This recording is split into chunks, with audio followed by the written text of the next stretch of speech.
में अभी हलचल मचा दी गई। तहरीक लब्बैक पाकिस्तान पर मुकम्मल पाबंदी, गिरफ्तारियों का सिलसिला शुरू। लेकिन उससे भी बढ़कर ये कि क्या हुआ है। अहम नुक्ता एमक्यूएम में मैं अब तक खबर दे रहा था आपको तोड़ फोड़ की, लेकिन एक तहलका अंगेज खबर आई है, चौंका देगी आप सबको कि क्या होने वाला है 1 नवंबर को। तारीख वक्त सहन न रखता नहीं हूं, गुफ्तगू करता हूं, बातचीत करता हूं।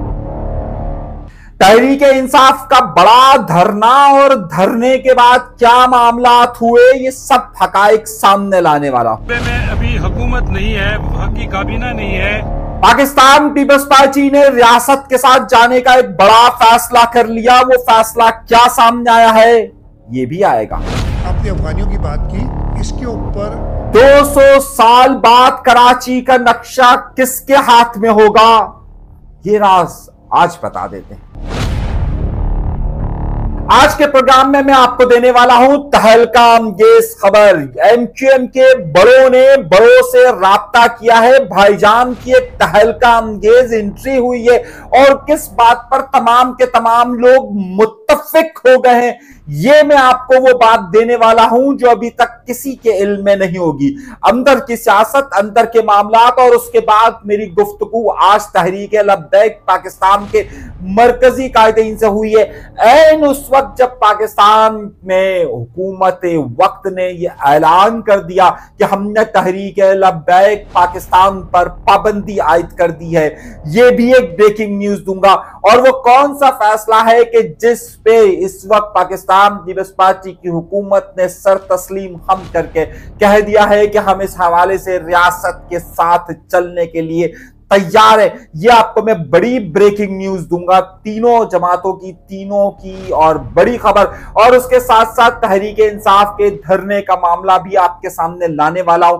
वो बड़ी ब्रेकिंग न्यूज देने वाला हूं कि जिससे हलचल मचेगी। आइए आज के प्रोग्राम का आगाज करने से पहले हमेशा की तरह आपसे दरख्वास्त कर देता हूं कि आपको मालूम है कि हमारे इस वक्त मेजर चैनल्स पर पाबंदी, और अब आप करंट न्यूज की खबरें, न्यूज जो है वो आप यहां पर इस चैनल पर देख सकेंगे। तो इसे सब्सक्राइब का बटन जरूर दबाइए। डरिएगा नहीं, झिझकिएगा नहीं, कुछ भी नहीं होगा, घबराइए नहीं, कोई लापता नहीं करेगा।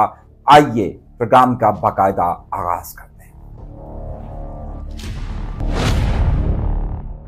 प्रोग्राम का आगाज अपने परवरदिगार के शुक्र से सबसे बड़ी और मेजर खबर की तरफ चलने वाला हूं, और सबसे बड़ी और मेजर खबर यह है कि तहरीक लब्बैक पाकिस्तान पर 2 संगीन इल्जामात के बाद पाबंदी आयद कर दी गई है। वो 2 संगीन इल्जामात कौन से हैं, ये पाबंदी किस तरीके से आयद की गई है, ये पूरी अहम तफसीलात में आपके सामने रखने वाला हूं और बड़े ही ध्यान से सुनिएगा और समझिएगा। और उसके बाद इसी हवाले से तहरीक लब्बैक पाकिस्तान के मरकजी रहनुमाओं से एक नहीं 2-3 से मेरी जो गुफ्तगू हुई है वो भी आपके सामने रखने वाला हूं। लेकिन उससे पहले मैं आपको यह बात जरूर बता दूं कि आज कराची के अंदर एक और बड़ा वाकया ये भी पेश आया है कि कराची की इंसदाद दहशतगर्दी की अदालत के अंदर कराची से तहरीक लब्बैक पाकिस्तान के कारकुनान को पेश किया गया है। यानी कि कराची के अंदर मुजाहिरा मामलात वहां पर, लेकिन कराची के अंदर भी इस वक्त तहरीक लब्बैक पाकिस्तान के खिलाफ ऑपरेशन का सिलसिला जारी है। और आज इंसदाद दहशतगर्दी की खुसूसी अदालत कराची में 17 लोगों को यहां पर पेश किया गया है। तो ये लोग जो समझ रहे हैं, जो बात समझ में आ रही है, ये जो बात कही जा रही थी कि जनाब पंजाब हुकूमत की तरफ से फैसला किया गया, वहां से काबीना ने अप्रूवल दिया, जिसके बाद ये मामला गया वफाकी काबीना के पास, और वफाकी काबीना ने आज तहरीक लब्बैक पाकिस्तान पर मुकम्मल तौर पर पाबंदी आयद कर दी है। दरहकीकत उसे अब एक कल अदम जमात करार दिया जाएगा। यानी कि अब तहरीक लब्बैक पाकिस्तान का लफ्ज वैसे भी आपका नेशनल मीडिया इस्तेमाल नहीं करता, लेकिन अब बाकायदा इस चीज पर पाबंदी होगी कि उनका नाम नहीं लिया जा सकेगा और उसे अब कल अदम करार दिया जाएगा। मामला यह है कि असल में इनके ऊपर जो इल्जामात की फहरिस्त या जो चार्जशीट रखी गई आज वफाकी काबीना के अंदर, ये मैं आपको वफाकी काबीना की खबर दे रहा हूं जो मुझे वहां से एक वफाकी वजीर के थ्रू बता दिया मैंने, तो चला बता दूं मिली है। अब खबर क्या है, खबर बड़े अहम नुकता यह है कि बड़ा अहम मामला यह है कि इनके ऊपर 2 इल्जामात लगाए गए। दूसरे पहले आज इनके ऊपर इल्जाम लगाया गया है कि इन्होंने अकलियतों के खिलाफ इश्तियाल अंगेजी की है। अब अकलियतों में जो सबसे अहम नाम इसका आता है और जो इनके ऊपर 2 बड़े इल्जामात लगते हैं, एक इनके ऊपर इल्जाम लगता है कि ये अहमदियों के खिलाफ हैं और अहमदियों के या कादियानियों के खिलाफ मुख्तलिफ इनकी जो कादियानियों की इबादत गाह है उन पर हमलों के भी इल्जामात हैं जो कराची से शुरू होकर पंजाब तक जाते हैं। इस सारे मामला पर उन पर ये इल्जामात की एक चार्जशीट रखी गई है। दूसरा जो इसमें अकलियतों के हवाले से कहा गया कि जो आपको सियालकोट और जो दीगर पंजाब के शहरों में खासतौर पर आपको याद होगा क्रिश्चियन आबादियों के हवाले से जो वाकयात रोनुमा हुए थे, एक इल्जामात उनके ऊपर ये लगाए गए।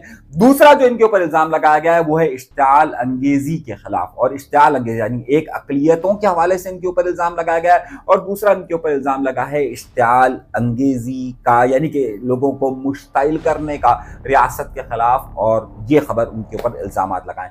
अब अगला मरहला क्या होगा? अब यहां तक ये इल्जामात के बाद हमने राब्ता किया उसूलन तहरीक लब्बैक पाकिस्तान की मरकजी क़यादत से और हमने उनसे ये पूछा कि ये पाबंदी आयद हुई है तो आप इस पर क्या कहते हैं। इनके 2 मौक़िफ़ थे। सबसे पहले उन्होंने ये कहा कि हम इस हवाले से अदालतों का रुख करेंगे और अदालतों की तरफ जाएंगे और हम उनसे कहेंगे कि पाबंदी ये ख़त्म की जाए, नंबर 1। नंबर 2, उनका मौक़िफ़ तहरीक लब्बैक पाकिस्तान की मरकज़ी क़यादत का मौक़िफ़ ये कि हम देखिए हमें इस वक्त नाम तहरीक लब्बैक पाकिस्तान हो या तहरीक लब्बैक हो या तहरीक पाकिस्तान लब्बैक हो, वो नाम की तब्दीली के बावजूद भी तहरीक लब्बैक पाकिस्तान अपनी मरकज़ी क़यादत और अपने सरबराह के साथ उसी तरीके से मौजूद है। और अब वो नाम की तब्दीली ज़ाहिर कोई इतना बड़ा फैक्टर नहीं होती, लेकिन उसके बावजूद भी हम कोशिश ये करेंगे कि हम अदालतों से मामलात को हल कर सकें। अच्छा, अभी क्योंकि पंजाब के अंदर ज़िमनी इलेक्शन हो रहा है, मैं आपको जो खबर दे रहा हूँ उससे बड़ी खबर है। पंजाब के अंदर जो ज़िमनी इलेक्शन हो रहा है, उस ज़िमनी इलेक्शन में तहरीक लब्बैक पाकिस्तान के कारकुनान ने या उनके रहनुमाओं ने कागजात नामजदगी जमा करवाएं जिनकी कल मंजूरी हुई है, कल या परसों उनकी मंजूरी हुई है। अब उन इलेक्शंस का क्या होगा, ये भी एक बात है कि क्या ये आज़ाद उम्मीदवार की हैसियत से लड़ेंगे या इन्हें लड़ने ही नहीं दिया जाएगा या इन पर पाबंदी आयद कर दी जाएगी। ये अब अगला सवाल वहां से सवालिया निशान के तौर पर खड़ा होगा। 2, कराची शहर के अंदर तहरीक लब्बैक पाकिस्तान के 3 या 4 काउंसलर्स मौजूद हैं। अब जो इनके काउंसलर्स मौजूद हैं, एक इनके चेयरमैन के हवाले से भी इलेक्शन हुआ था तो वहां पर भी है। तो अब तहरीक लब्बैक पाकिस्तान की लोकल गवर्नमेंट यानी कि कराची की जो लोकल गवर्नमेंट है उसके अंदर भी इनके नुमाइंदे मौजूद हैं। तो अब उनके साथ क्या मामला होगा, उनका क्या सिलसिला होगा, ये अगला बड़ा सवालिया निशान हमारे सामने रहेगा कि अब मामला किस तरफ जाएंगे। तो अब कराची में जाहिर है वो सीट जो तहरीक लब्बैक पाकिस्तान के टिकट होल्डर से जीती है, क्या वो वहीं पर रहेगी? आपको याद होगा कि अभी औरंगी टाउन के अंदर भी जो बड़ा मामला हुआ था और उसमें जो है वो वहां पर उनके वाइस चेयरमैन के हवाले से जो इलेक्शन हुआ था उसमें तहरीक लब्बैक पाकिस्तान की कामयाबी हुई थी। तो अब उसे क्या खत्म कर दिया जाएगा या वहां पर दोबारा इलेक्शन होगा? ये सारे सवालात अब आइंदा दिनों के अंदर उठेंगे और ये एक सियासत के अंदर एक नए खलबली मचाएंगे। अगली खबर और उससे भी बड़ी खबर और उससे भी साथ साथ एक अहम खबर की तरफ चलते हैं। मामला यह है कि मैं आपको इतलात दे रहा था, आपको खबर दे रहा था, मैं आपको तहलका अंगेज खबर देने वाला हूं और बहुत बड़ी खबर देने वाला हूं। मैंने आपको वाज़े तौर पर कहा था कि MQM पाकिस्तान और PSP के फैक्टर्स के दरमियान इख्तलाफात शदीद से शदीद तर होते जा रहे हैं, लेकिन अब मेरे पास उस हवाले से बिल्कुल ही बड़ी और तहलका अंगेज खबर आई है और वो ऐसी खबर है कि जो अब तक किसी के पास मौजूद नहीं होगी। MQM पाकिस्तान ने एक प्रोग्राम का ऐलान किया था और वो प्रोग्राम ये है कि इनका ख्याल ये है कि जो इनको PIDCL से फंड यानी वफाकी हुकूमत से जो फंड मिला है उस फंड की बुनियाद पर मुख्तलिफ प्रोजेक्ट्स के इफ्तिताह किए जाएं और तंजीमी नज़्म ज़ब्त को तंजीम को मजबूत किया जाए। इस तंजीम की मजबूती के लिए उन्होंने ये फैसला किया था कि वहां पर मुख्तलिफ प्रोजेक्ट्स का इफ्तिताह किए जाए और जब वो खत्म हो तब भी वहां पर तकरीब का एहतमाम किया जाए और इस हवाले से न सिर्फ MQM को मुनज़्ज़म किया जाए और इस प्रोजेक्ट को आगे किया जाए। ये ख्याल जो है वो खास तौर पर कामरान टेसरी साहब यानी भाईजान का था और इस भाईजान के इस कॉन्सेप्ट पर MQM पाकिस्तान और PSP का जो फैक्टर है वो दोनों मुत्तफिक थे ये सारी सूरत हाल से पहले कि जनाब ये मामलात होंगे। अच्छा, अब कहानी है कि MQM पाकिस्तान ने जब ये अपना अनाउंसमेंट कर दिया इस प्रोजेक्ट का जो कि इनका 1 नवंबर से शुरू होना है और अगले 3-4 महीने के लिए चलना है, तो उस हवाले से बड़ी अहम पेशरफ्त ये हुई कि उसी दौरान MQM पाकिस्तान का वो फैक्टर जो PSP से आया था वो अलहदा हो गया। अब सूरत हाल ये हुई कि उसके बाद इनकी वो सरगर्मियां नहीं थी, लेकिन अब अनीस कायम खानी साहब ने खुद उसमें पेशरफ्त शुरू की और ज़्यादा मूवमेंट शुरू की है। मुख्तलिफ लोगों की आयदत, मुख्तलिफ लोगों की ताज़ियत और मुख्तलिफ लोगों के दरमियान वो अब गुफ्तगू कर रहे हैं और वो गुफ्तगू बाकायदा रिकॉर्ड की जा रही है, जिसमें वो ये कह रहे हैं कि जनाब MQM ही हमारा सब कुछ है, हमें क़यादत को नहीं देखना चाहिए, हमें क़यादत की तस्वीर नहीं लगानी चाहिए। अच्छा, बहरहाल आपको याद होगा कि जब PSP बनी थी तो उनका जो मेन फैक्टर था, जो उन्होंने मेन तकरीरें की थी, उसमें यह कहा था कि MQM को ख़त्म हो जाना चाहिए, MQM को पाबंदी लग जानी चाहिए। उसके बाद जब PSP से ख़त्म होकर ये MQM का हिस्सा बने तो अब ये MQM पे ही ज़्यादा गुफ्तगू करते हैं। अब मामला क्या है? मामला ये नहीं है, मामला ये कि इसी हवाले से सुरजानी टाउन से, यानी कि जो डॉक्टर फारूक सत्तार साहब का हल्का इंतखाब है, जहाँ से डॉक्टर फारूक सत्तार MNA मुंतखब हुए, वहाँ से इस स्कीम का आगाज़ करना था, यानी वहाँ से MQM को फाल किरदार अदा करना था। अब हुआ ये कि इस हवाले से 24 तारीख को एक प्रोग्राम रखा गया जिसमें बाकायदा ये बात कही गई थी, इस बात का ऐलान हुआ, बल्कि MQM के अंदरूनी ज़राए ने यह खबर दी थी कि जो 24 तारीख को सुरजानी में तंजीम का प्रोग्राम हो रहा है जिसमें डॉक्टर फारूक सत्तार साहब अपने हल्के में क़यादत करेंगे। वहाँ पर अनीस कायम खानी साहब और ये फुरकान वगैरह ये जो लोग भी हैं, तो ये मतलब वो लोग जो है वो वहाँ पर भी ज़रूर शिरकत करेंगे। ये किसी जगह पर एक बात ज़ेरे गौर थी। अच्छा, अब मामला ये हुआ कि उससे पहले ही जो है वो इन्होंने अपने प्रोग्राम का आगाज़ कर दिया, यानी कि प्रोग्राम का मतलब यह है कि अनीस कायम खानी वगैरह साहब ने अपने प्रोग्राम का आगाज़ कर दिया। ये पहले ज़ाहिर लांडी गए, लांडी के बाद ये स्कीम 33 में गए और अब मामला ये था कि जिस दिन 24 तारीख को वो प्रोग्राम था, इसी दिन उन्होंने लांडी में अपना एक प्रोग्राम रख दिया। अब इस बात को जो लोग भी MQM के यकजा करने के लिए बात कर रहे थे और इसका मेन फोकस पॉइंट था भाईजान, और भाईजान ने कहा था कि जनाब क्योंकि ये प्रोग्राम MQM का तंजीमी प्रोजेक्ट है तो इसको दोनों फ्रैक्शन जो है यानी दोनों हिस्से ओन करेंगे और दोनों इसके साथ चलाएंगे। इस बारे में यकीन दहानी करवाई गई थी कि जो सुरजानी में 24 तारीख को प्रोग्राम हो रहा है उसमें अनीस कायम खानी साहब शिरकत करेंगे और फुरकान साहब भी शिरकत करेंगे, लेकिन उन्होंने नहीं की।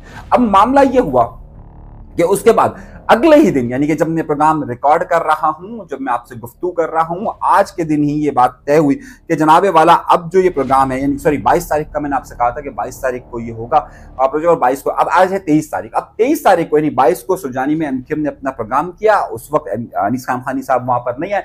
अब 23 तारीख को जो है वो प्रोग्राम अनीस कायम खानी साहब ने वहां पर रख दिया, यानी कि एक प्रोग्राम वो था और एक प्रोग्राम ये अनीस कायम खानी साहब की तरफ से सुरजानी में रख दिया गया। अब मसला ये हुआ कि उस सवारे में जब सुरजानी में प्रोग्राम हुआ तो MQM के लोगों ने उस हवाले से फिर एक बाइकॉट किया और ये कहा गया था कि MQM के लोग वहां आएंगे।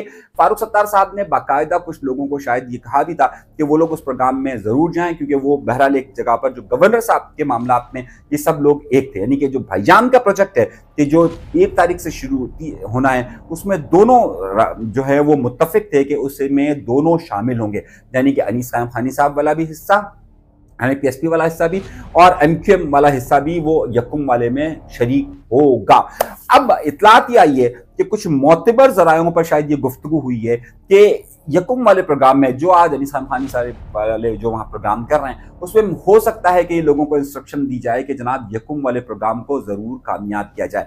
लेकिन अब ये जो बातें सामने आना शुरू हुई है, दोनों MQM को क्लेम कर रहे हैं, यानी PSP वाला फैक्टर भी MQM को क्लेम कर रहा है और MQM पाकिस्तान वाला फैक्शन भी कर रहा है। मामला यह है कि इन दोनों के राब्ते जो है ना वो इस वक्त एक जगह पर आकर रुके हैं और दोनों जो है वो फोकस कर रहे हैं इस वक्त खास तौर पर भाईजान को, यानी कि कामरान टेसूरी साहब इस वक्त दोनों के दरमियान न सिर्फ ब्रिज बन चुके हैं बल्कि दोनों ग्रुप, यानी अनीस कायम खानी साहब वाला भी पार्ट और दूसरा वाला पार्ट भी जो है यानी फारूक सत्तार साहब, खालिद मकबूल सिद्दीकी साहब वाला पार्ट भी, वो भी फोकस हुआ है इस वक्त भाईजान की तरफ। अब मैं आपको जो बता रहा हूं दोनों का पिन पॉइंट या दोनों का नुक्ता जो है वो वही है। अब मामला ये हो रहा है कि दोनों ने जो शिकायत भी होती हैं या जो अच्छी बातें भी होती हैं वो सारी की सारी इस वक्त गवर्नर हाउस यानी भाईजान के पास तय हो रही है, और क्योंकि ये प्रोजेक्ट भाईजान का है तो जाहिर है भाईजान ने ही तंजीम साजी का पूरा फैसला किया है, तो दोनों ग्रुप इस बात पर मुत्तफिक हैं कि दोनों यकुम वाले प्रोग्राम में शिरकत को यकीनी बनाएंगे और उसके बाद जो अगले प्रोजेक्ट्स होंगे यानी कि अगले 2-3 महीने तक जो MQM की सरगर्मियां होंगी उन दोनों में साथ रहेंगे। मगर अभी तक ये इख्तलाफात की सूरत हाल बरकरार है।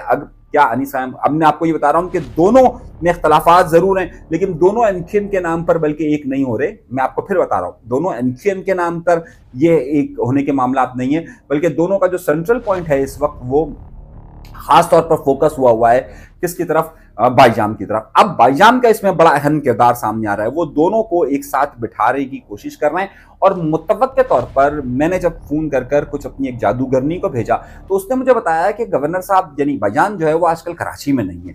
तो मैंने पूछा कराची में नहीं है और ये सारे प्रोग्राम हो रहे हैं, तो मुझे मेरी एक जादूगरनी ने बड़ी अहम इतला दी और वो जादूगरनी के लिए मैं मिलने के लिए खास तौर पर बहादुराबाद गया। सही है। और बहादुराबाद से मुझे एक बड़ी अहम, बहादुराबाद एमक्यूएम के दफ्तर नहीं बल्कि किसी और जगह में गया बहादुराबाद में, और वहां मैंने जब मालूमात हासिल की तो मुझे ये बात मालूम हुई कि बाकायदा भाईजान की क़यादत में दोनों ग्रुप एक साथ बैठने वाले हैं और भाईजान जब इस्लामाबाद से आ जाएंगे तो उस हवाले से गुफ्तगू होगी। अब हमने भाईजान से रब्ता करने की कोशिश की कि जनाब कोई बात मुतवक्के हो सके, लेकिन ताहल हमारा उनसे रब्ता नहीं हो सका। मगर दो ज़रायों ने, दोनों ग्रुप के एक ज़राए ने हमें इस बात की तस्दीक की है। मैं आपको कंफर्म 100% ये बात बता रहा हूं कि हमें इस बात की तस्दीक की है कि दोनों इस नुक्ते पर जमा हो चुके हैं कि वो भाईजान की क़यादत में एक साथ बैठेंगे और बैठने के लिए तैयार है। अब आपका सवाल होगा कि इस हवाले से मुस्तफ़ा कमाल साहब आजकल बिल्कुल खामोश है। मुस्तफ़ा कमाल साहब ने आजकल अपना गोल टोटली इस्लामाबाद कर दिया गया है। मुस्तफ़ा कमाल साहब किसी भी प्रोजेक्ट पे एक एक्सट्रीम के आदमी है ना, वो किसी प्रोजेक्ट के पीछे पड़ते हैं तो वो पड़ जाते हैं। तो उनका जो आजकल फोकस है वो टोटल इस्लामाबाद है और उन्होंने तंजीमी मामला पर या चीज़ों पर अब वो पेशरफ्त भी नहीं हो रही है और इसीलिए अनीस समहानी साहब को जो कभी गुफ्तगू नहीं करते अब उन्हें सामने आकर गुफ्तगू करनी पड़ रही है। मगर नुक्ता ये नहीं है, जो मुझे मेरे पास इतलात आई हैं वो मैं आपको 100% कन्फर्म इतलात दे रहा हूँ। अगली बड़ी खबर और उससे भी बड़ी खबरों की तरफ आ रहा हूँ। ये सारी खबरें कन्फर्म और 100% है, मुख्तलिफ ज़रायों से तस्दीक शुदा खबर है। अब अगली बात यह है कि क्या इसमें जो सजानी में अंतिम वाला फैक्टर जाएगा। इंस्ट्रक्शंस तो हुई थी लेकिन मामला सिर्फ ये हुआ है कि थोड़ा सा कुछ लोग जो है वो अभी भी मुत्तफिक नहीं हो पा रहे कि वहाँ जाया जाए तो उनके साथ उसको लेबल ना कर दिया जाए। एक और नुकता, एक अहम बात जो सामने आई है वो आई है पाकिस्तान पीपल्स पार्टी के हवाले से। पाकिस्तान पीपल्स पार्टी के हवाले से ये बात कही जा रही थी कि इस वक्त जो अफगान महाजरीन आए थे या जो अफगान आए थे उस हवाले से जो जंग का सरहदी झड़पों का सिलसिला शुरू हुआ था उसमें ये बात सामने आई थी कि जनाबे वाला क्या इस सारे मामलात को हल करने के लिए अब यहाँ से अफगानियों को बाहर निकाला जाएगा या नहीं निकाला जाएगा। और पाकिस्तान पीपल्स पार्टी और उसका सबसे बड़ा फोकस कराची शहर था। कराची शहर के अंदर अफगानियों की एक बहुत बड़ी तादाद आई थी और इसी वजह से जो है वो ये बात कही जा रही थी कि जनाबे वाला अब यहां से अफगानियों को निकाला जाएगा नहीं निकाला जाएगा। आज सिंध हुकूमत ने वाज़े तौर पर ऐलान कर दिया और इसे रियासती पॉलिसी करार देते हुए इस अफगानियों को कराची से निकलने के अमल को तेज करने की यकीन दहानी करवाई है। अलबत्ता जब अफगान सरहदों पर झड़पों का सिलसिला शुरू हुआ था तो उस वक्त पाकिस्तान की तरफ से वो सिलसिला कराची में एक सिलसिला शुरू हुआ था लेकिन उसमें पिछले दिनों में थोड़ी सी सुस्त रफ्तारी हो गई थी। अब एक बार फिर वज़ीर आला सिंध ने कहा है कि जनाब अफगानियों को यहाँ से निकालने का अमल तेज किया जाएगा। क्या कह रहे हैं सुनिए। आपने अफगानियों की बात की, इसके ऊपर ना सिर्फ हिंद बल्कि पाकिस्तान की अभी तकरीबन कंसेंसस है पूरे पाकिस्तान के लोगों का कि अफ़गानी चाहे वो इल्लीगल हो चाहे वो अफ़गान को कार्ड होता है वो उसके वो हो या उनके पास जो एक AAC होता है दूसरा POC होता है, मैं इनके एब्रिविएशन बोल गया हूँ, ये जो भी होना इन सबको वापस जाना है और इस पे सब मुत्तफिक हैं कि अब इनको वापस भी।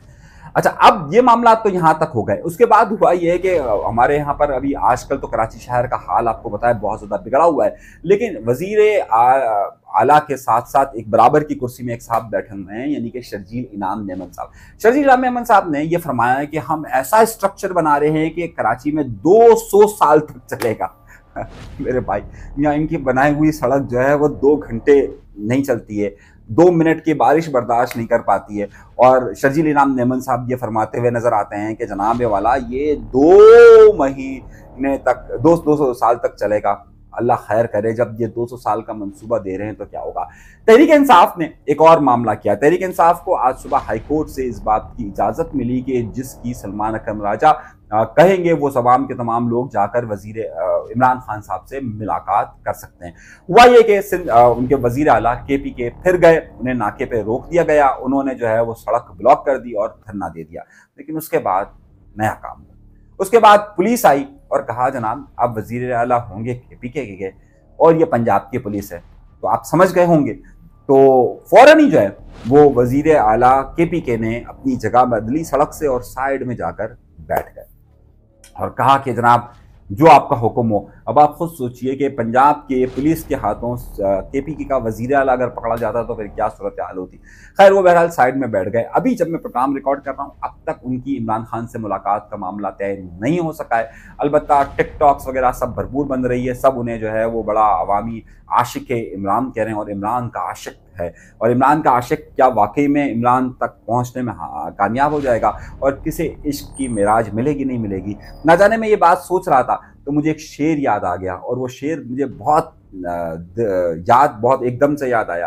तेरे इश्क की इंतहा चाहता हूँ, मेरी सादगी देख क्या चाहता हूँ। अब ये इश्क इमरान चाहते हैं और सादगी देख के क्या चाहते हैं, क्योंकि आज तक जो भी इश्क इमरान ने मुब्तला हुआ उसे उसके ही महबूब ने, उसके ही सनम ने छोड़ दिया। अक्सर तो ऐसा ही हुआ। अली अमीन गंडापुर भी यही समझते थे, जहांगीर तरीन भी यही समझते थे। तो अब ये इश्क के आशिक जो है इमरान खान का किस हद तक आगे आगे बढ़ेगा और फिर उसके बाद क्या सूरत हाल होगी ये किसी अगले प्रोग्राम में बताऊंगा।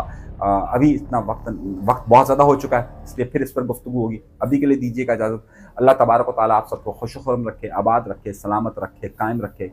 सब्सक्राइब जरूर कीजिए। इजाज़त दीजिए। अल्लाह के बाद।